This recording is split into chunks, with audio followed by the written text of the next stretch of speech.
hay'ad caanka bulshada Jamhuuriyadda Somaliland ayaa si weyn u soo dhaweeyay go'aankii ay golaha wasiirada Somaliland kaga laabteen wadahadaladii u dhaxeeyay Jamhuuriyadda Somaliland iyo maamulka xamarka arrimiya.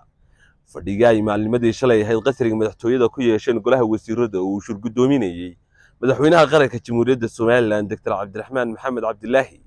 ayaa waxa ay ku sheegeen in gebi ahaanba Somaliland ay ka laabatay wadahadal kasta oo u dhaxeeyay maamulka xamarka arrimiya kadib markii maamulkaasi ay ku soo xadgudbeen xuduudaha mucaayimka ee Jamhuuriyadda Somaliland isla markaana safar bareera uu bariga Sool gaar ahaan Laascaanood ku yimid ra'iisul wasaare ku-sheega ka arrimiya xamar. golaha wasiirada Jamhuuriyadda Somaliland dhanka kale waxa ay ka hadleen maxaabiis dhawaan laga sii daayay xabsiga Laascaanood isla markaana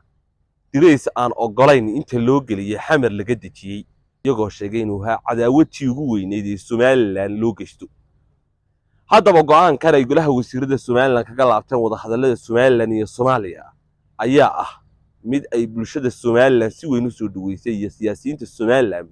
iyadoo xukuumadda Cabdiraxmaan Maxamed Cabdilaahi lagu bogaadiyay in go'aankaasi yahay mid haladay geesinimo iyo raganimo ku dheehan tahay isla markaana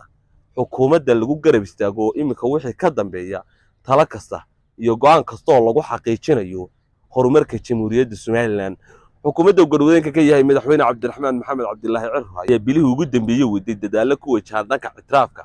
iyo sidoo kale soo celinta nabadda gobolada bariga Somaliland gaar ahaan bariga gobolka Sool sidii xukuumadda Somaliland si nabad ku gaari lahayd Laascaanood isla markaana lagu soo deyn lahaa maxaabiista halkaasi ku xiran iyadoo dawladda Somaliland mar kasta ay ka shaqeynayso nabadda geeska Afrika.